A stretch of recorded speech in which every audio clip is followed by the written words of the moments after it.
basket. Ask if he can find someone regular. Only till the heat passes. Might as well save some money and do it myself once the weather cools off. Nolie waved in silent agreement as she followed the dogs and walked toward the driveway. Inhaling the sweet scent of the honeysuckle vines, Darlene propped her hand on her chin and watched her baby sister. Oh, to be young and carefree again. Though Nolie had recently celebrated her 40th birthday, her face was still unlined and her figure trim.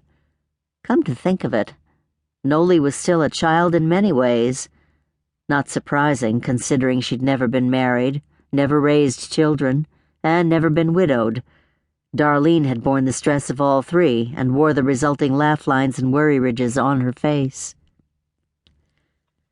Darlene straightened as an unfamiliar vehicle slowed on the highway and turned onto the property. A red pickup rattled over the gravel drive, its bed covered with a bright blue tarp and bulging like a gypsy's wagon. Nolie slowed as the truck drew closer, then the driver stopped and leaned over to lower his passenger window. A chill climbed the chinks of Darlene's spine as she stood and walked to the edge of the porch. This was how every TV crime show began.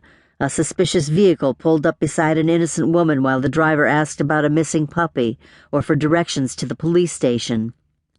But this road led to Sycamores and nowhere else, so the stranger had either made a wrong turn or was fixing to kidnap one of the Caldwell women. Darlene clenched her teeth. Don't be a dumbbell, Nolie. Don't you get in that truck.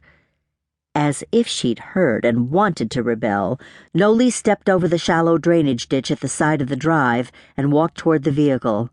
Without even a moment's hesitation, she reached for the door handle and hopped into the cab. Honestly, that girl had no awareness of danger, no understanding of propriety, and absolutely no common sense. Darlene had spent many a sleepless night worrying about what would happen if Nolie met a dangerous killer who summoned her into his car. Well, now she knew. Nolie would not only get in, she'd invite the maniac home for supper. Even Darlene's children had never been that trusting. Darlene stood in hypnotized horror. If that truck started kicking up dust in a sudden U-turn, she was calling the sheriff and raising holy heck. But the pickup continued rumbling toward the house, its giant tires making soft popping sounds as it rolled over the gravel. Darlene pressed her lips together, then stepped inside the foyer where Daddy's shotgun leaned against the marble windowsill. The stranger in the truck might not have evil intentions, but when two single women lived only a short distance from the state hospital for the criminally insane, Darlene would rather be safe than sorry. Nolie pushed at the brim of her hat to better see the man who'd identified himself as Eric Payne.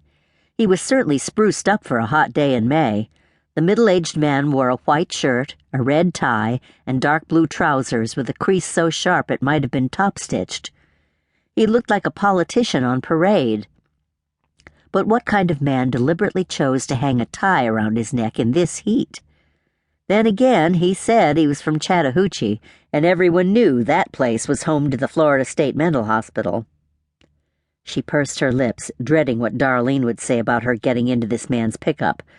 Darlie would take one look at him and figure he was a recovering mental patient, an escaped criminal, or, given his red, white, and blue attire, a desperate politician. Nolie tilted her head. You say you're from Chattahoochee? He kept his gaze on the driveway as the truck rolled forward. Yes, ma'am.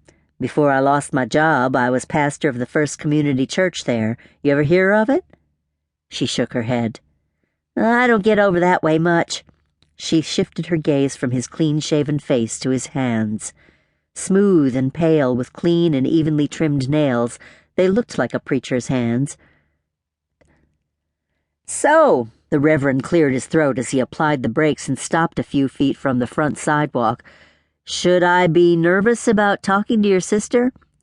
Why would you be? Didn't you notice? The woman's carrying a shotgun. Nolie laughed. She won't hurt you, but she sees herself as being in charge of the house, so she tends to be a little overprotective. She's the one to talk to if you're looking for work. She gripped the door handle and grinned. And you're in luck. I happen to know she's looking for someone to mow the lawn and all like that. Since she started having hot flashes, Darlene can't take the heat.